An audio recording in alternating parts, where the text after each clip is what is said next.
competition, laughter, encouragement, conversation. This has it all. Hey, my name is Eric with a K, and I'm the host of the Practical Youth Ministry Tips podcast, and I'm so glad you're here.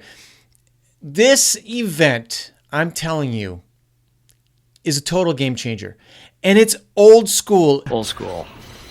It is not like flashy and going to cost you tons, and you don't have to get on Amazon to order. It is super simple to do. It does require you to go to a different space than typically you're at. This event is bowling. What did he say? What did he say? What? I used to joke that I wanted to write a book called Bowling, the Key to Youth Ministry. And I want to tell you why today. Because there's something about bowling that generates enthusiasm. It may not for your first time going. Like, people are like, we're going to go bowling? Okay, that's what you really want to do? Seriously. With youth group? That's what we're doing?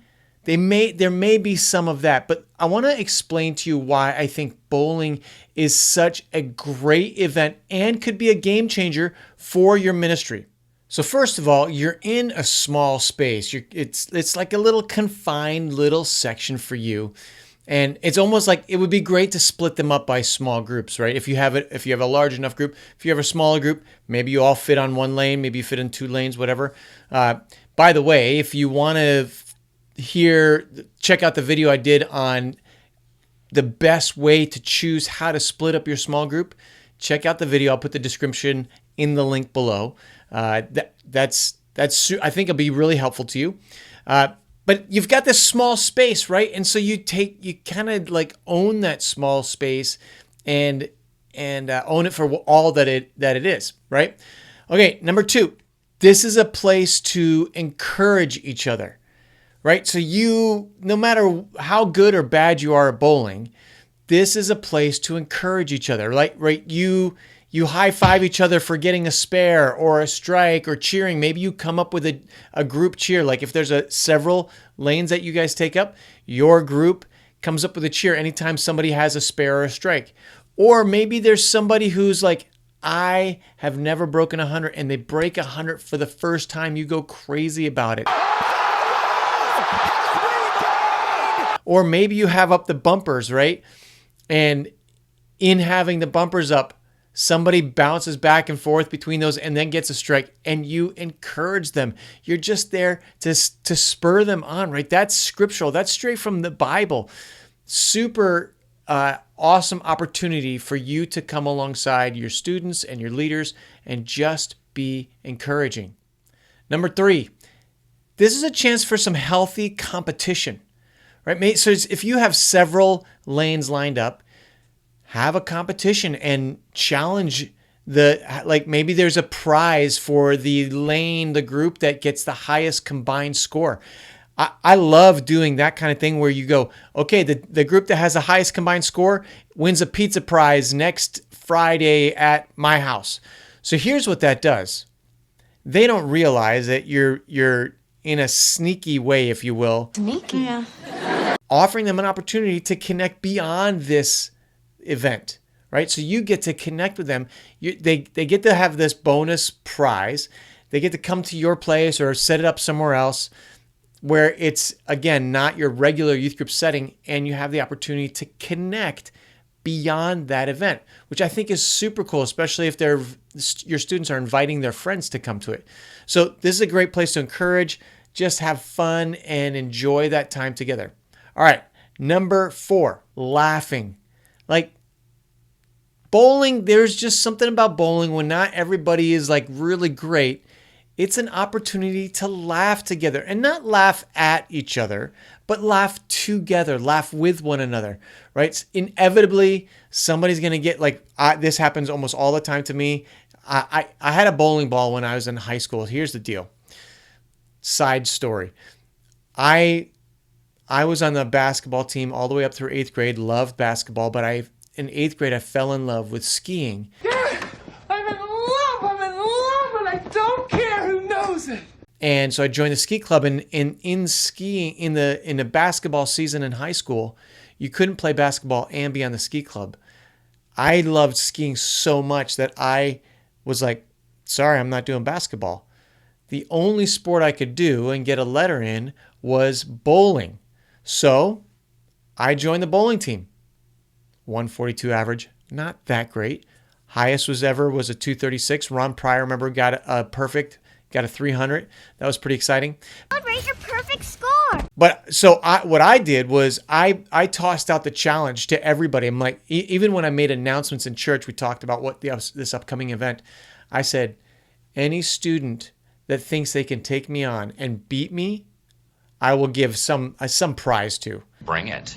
But I'm like, I'm not worried about losing my shirt over this one because I am going to crush anyone who comes to even attempt it. And that doesn't matter. Like, that's the kind of thing that's really fun to do. Even if you're terrible, you talk smack and then you have some student come and beat you. And it's super fun because now they get to have kind of bragging rights or whatever.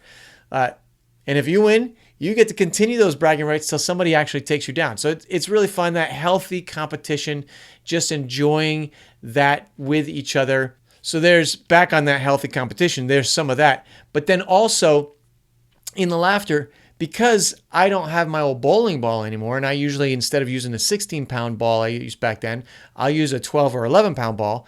Inevitably, my thumb is going to get stuck at some point. If I don't have anything on it and I bowl and all of a sudden it gets stuck, it goes up.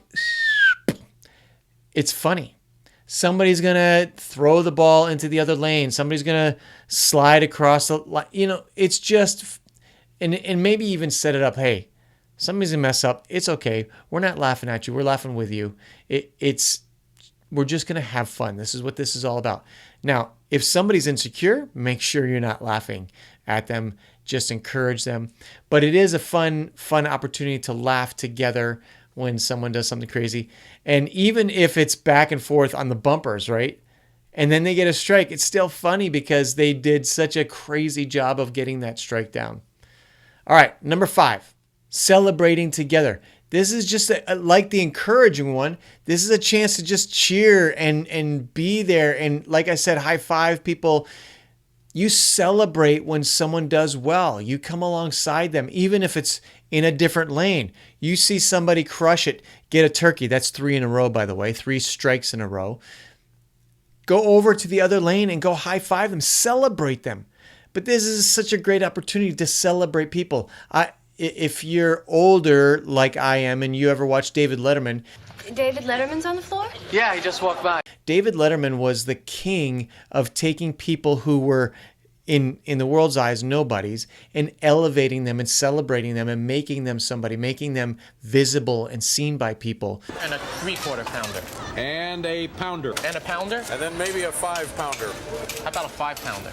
And I love that concept of coming along and going, I'm going to celebrate this person. So you can do that while you're bowling. I think that's really cool. All right, the last one I want to talk about today. And this one is so key. Talking. You talk when you bowl. You're sitting in that confined space. Now those conversations constantly get interrupted because you're going to bowling or somebody bowls a strike and you're cheering or whatever.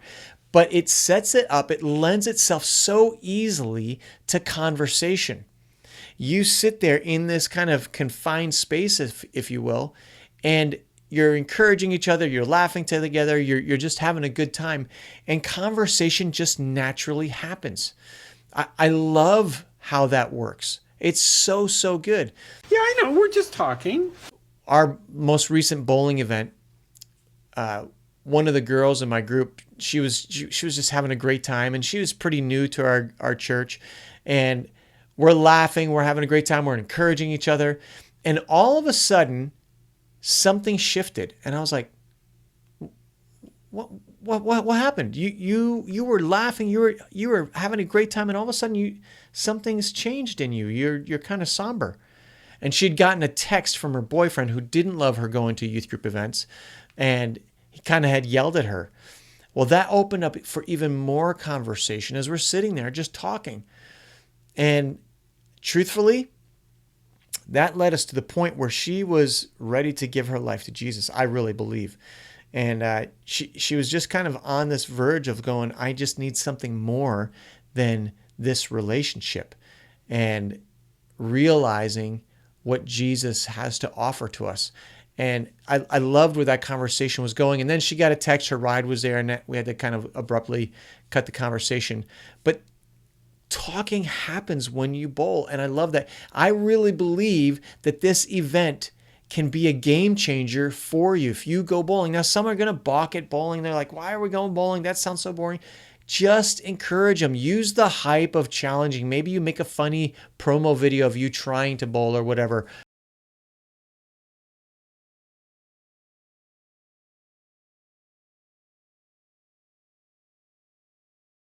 Or you do human bowling as a promo video or whatever. It's something to set it up so that students want to come. Because once they're there, they're in. They're bought in, and it's just fun. Now, if you want to know how to run some really great games, I want to encourage you to click the link in the description below, because I wrote an ebook and a companion audiobook on games. It talks about why we do games in youth ministry, and a bunch of low prep and no prep games, and 15 best practices for how to run games really well. I'd love to give that to you as a free gift just for jumping on and watching today. Got another great video for you next week. Put one out every single week. Thank you for being here. If this was helpful, would you click that subscribe button, pass it on to somebody, let them know about it. Encourage someone this week. Go bowling. And if you're a bowler, let me know what your best score is. And if you go bowling, let me know how that went. Would you let me know? That'd be great. All right. Thanks so much. See ya.